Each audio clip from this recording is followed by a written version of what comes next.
Hello, welcome back to the Crafty Organizer. I'm Noreen Burke and I am a professional organizer, and on this YouTube channel I love bringing you ideas on getting organized, decluttering. I love doing some DIYs, upcycles, and anything crafty. Today I am doing a much requested video on how to use the IKEA room planner. Let's get started.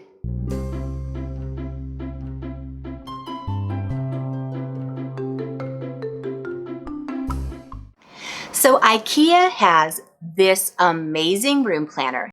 When I'm trying to show a client what they can do with existing pieces, I will go through the IKEA inventory that's available on the planner and match something that's comparable in size just so that my client can get an idea for the feel of the space.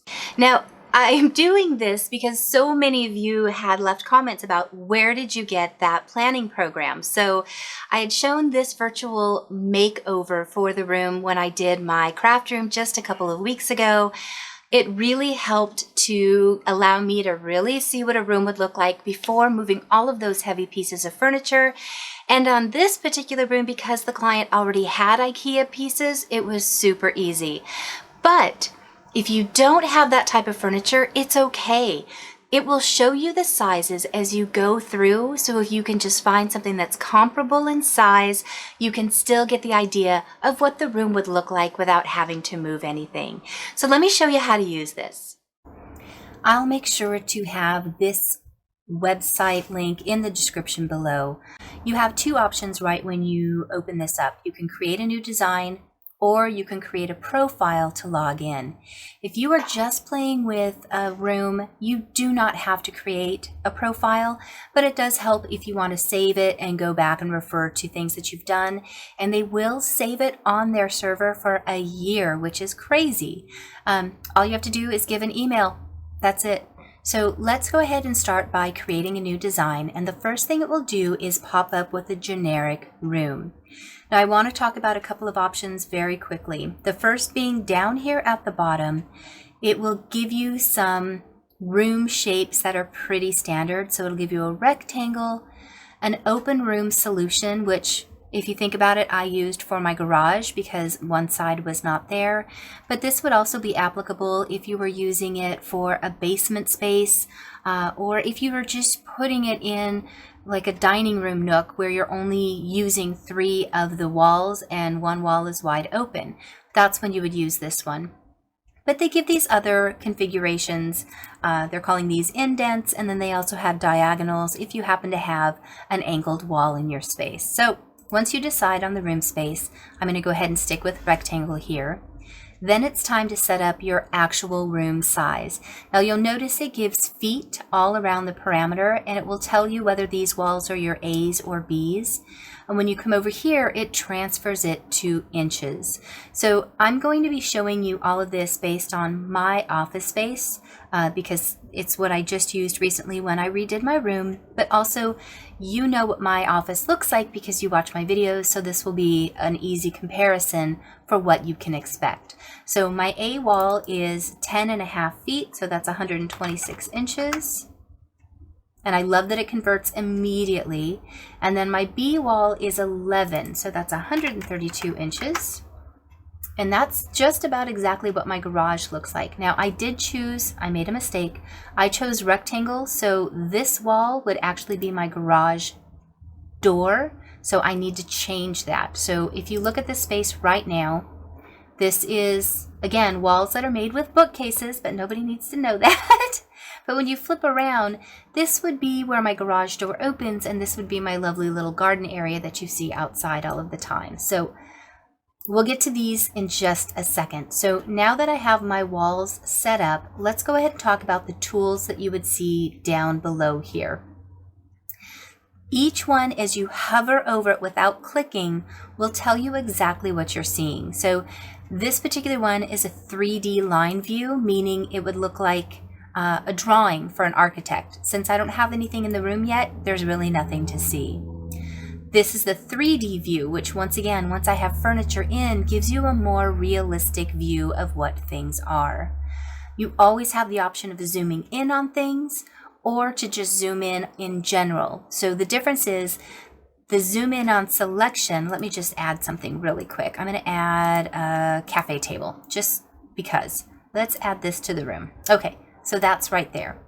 So when I do the 3D line view, it just looks like a drawing. But when I go to 3D, do you see how it becomes more realistic? Can you see the difference between those two? Likewise, if I want to zoom in on, let's just say, this table, I select it and zoom in on the selection, and it will take me just to that item so I can really see what it looks like. And then, of course, you can zoom back out. And then if I just want to look at an area in general, I can just zoom in and it will focus on the entire area. No matter where I'm at as I'm flipping things around and changing orientation, if I get lost, all I have to do is click this reset view and it will take me all the way back to the original view. And then this is floor view to take it back to the overall floor plan. So play around with these. There's a lot of great tools in here to play with, but these will be what allow you to view things. All of these are your view tools. The fun thing about this program is everything on this left-hand side. So your room layout, this is where it begins with the room shape and size, and we've already done that. You have the ability to add doors, and when you click on this, down below pops up all of the options you would have. So you have interior doors that are paneled or plain, or doors with windows in them, or shuttered doors for a closet, glass French doors, pocket doors, glass patio doors, or just a standard opening. You can add any one of these by just, once you decide on which opening or door you want, click Add. And you'll notice none of these have dimensions because you get to choose the dimensions over here. If your opening is 90 inches by 20, I don't know, 26, I'm just gonna pick a weird thing for the heck of it. When we go look at it, there's your little door. So at any given time, you can change the sizes here, but you can also hover over, and when it changes from the hand to the double arrows, click and hold, and you can drag it along to whatever parameter you want, and then it will tell you what the inches are. So this is great if you're literally designing a space. You can play around and see exactly what it will look like. But if you're going with an existing, then you would obviously want to go ahead and measure it and just enter those dimensions. Deleting is as simple as clicking on it once and either hitting the trash can or delete on your keyboard. Same thing with windows. I'm coming back over here to the left. Here are all of the window options. The fun parts come when you get to choose flooring, for example. They have wood floors, tile floors, stone, and if you're looking at the bottom, you keep seeing the options that they have.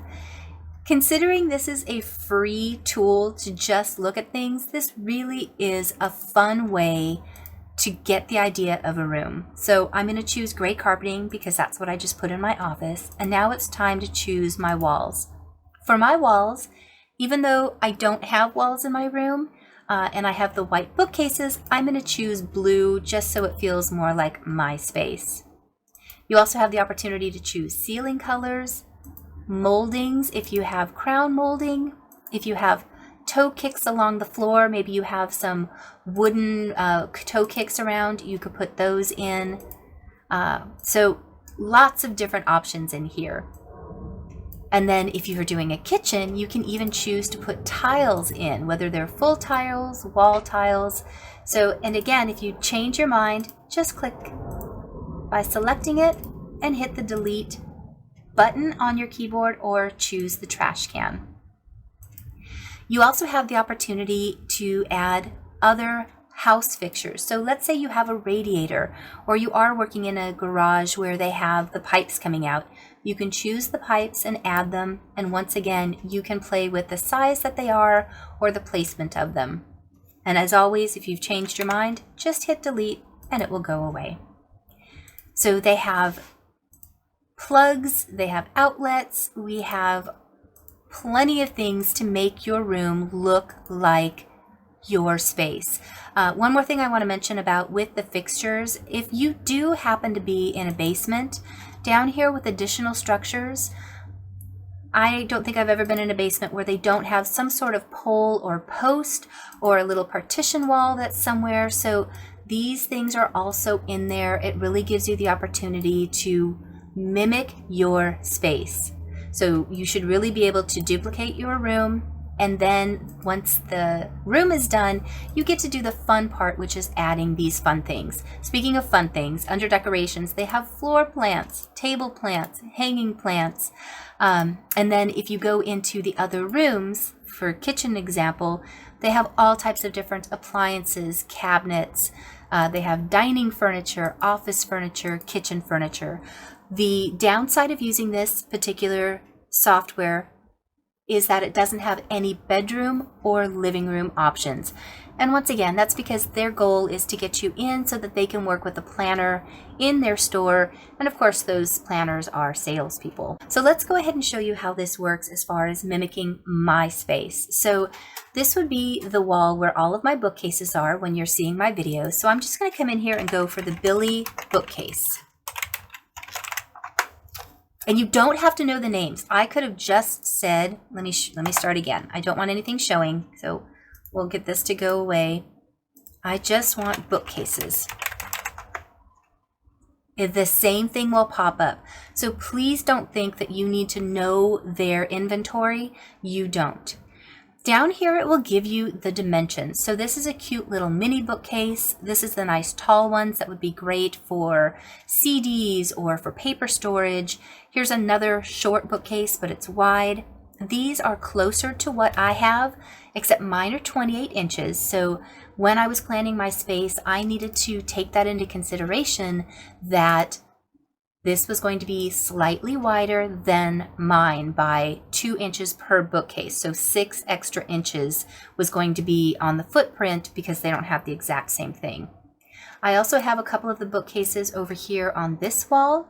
So I'm just going to go ahead and add them. And I'm going to flip out of this 3D view, but you can already see how this is beginning to look like my space.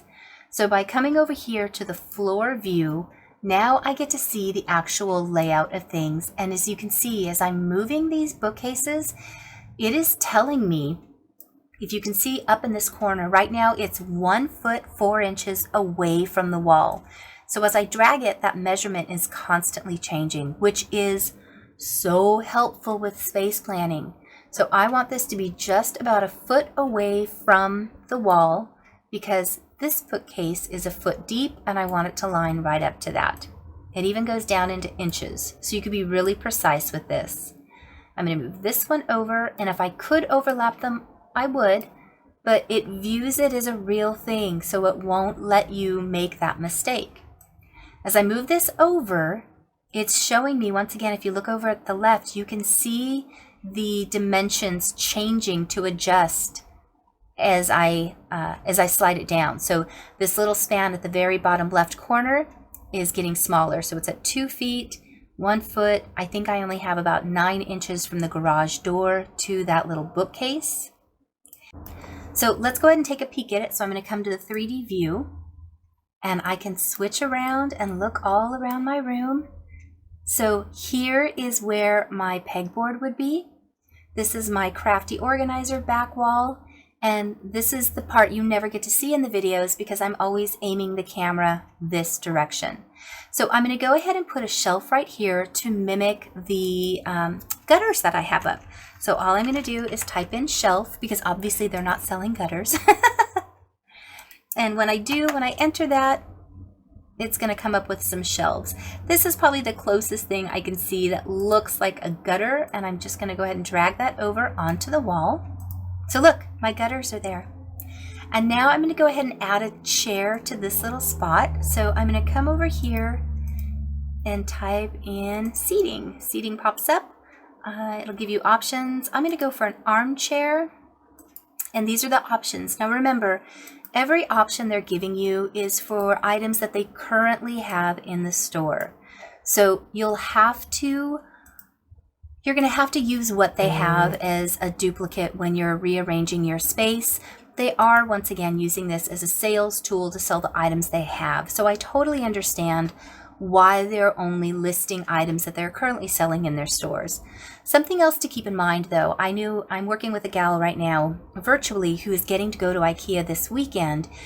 If she were to do this layout, she could come over here to your list so far, and she could choose item list, and it would list out exactly what the item numbers are, what the exact cost is, and what the overall price is for the entire room as she had laid it out. Now she could print this and take it to the store, or she could go to customer service. Actually, I don't want to do that. Don't do that. She could go to customer service and just order it online. So if you are interested in the IKEA pieces, that's a great way to do it. I'm going to do one more quick example here. I'm just going to enter a little tiny table, let's say a 2-person table, and see what they have. Nope, let's do a 4-person table. I'm trying to match something that I have in my little space. Oh, I love that table. We're going to add you. And I'm going to slip it around here real quick. I'm going to move you over and move you over because the dimensions are slightly off. So let's look at it again. And that's pretty much my space, you guys. That's almost exactly what it looks like.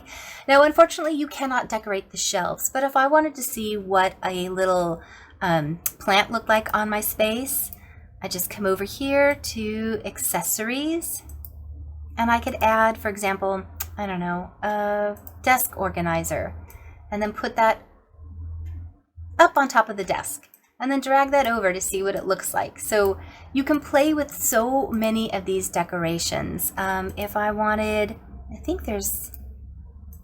I know there's plants in here. Oh, it was under accessories, that's right. Add decorations, plants. Let's add a plant.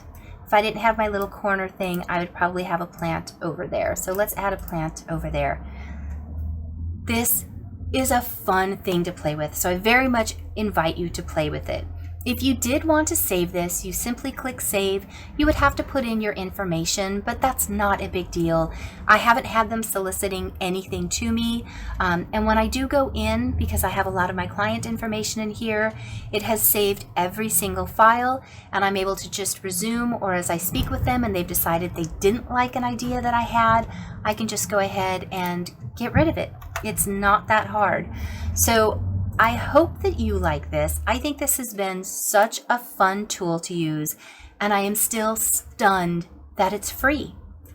So one more time, here's the regular overview, super easy. The 3D line, which just makes it look like a drawing, almost like a cartoon, and then the actual 3D version. And I can't tell you how often when I've shown clients this type of view, they get it. They understand what their space can now look like, and they get excited. I hope that you found this tutorial valuable. I really enjoy using this, as I've said, as a tool for my clients to see what a space could look like, and I was really surprised at how much you liked it as well. So please make sure to give this video a like if you did enjoy it and found some value in it. Also, if you wouldn't mind helping me, I am working really hard to get that silver play button from YouTube, and in order to do that, I need 100,000 subscribers. I just passed 71,000, so I feel like hopefully by the end of the year, I'll be able to meet that goal. So if you could take a second to click that subscribe button to help me out, I would really appreciate it. I also want to say a huge thanks to my Patreons who are helping me to do virtual organizing, as well as reach another goal of getting an RV so that I can travel around the US and help viewers like you at home get their spaces organized. Thanks so much for watching. I will see you guys in just a few days. Bye.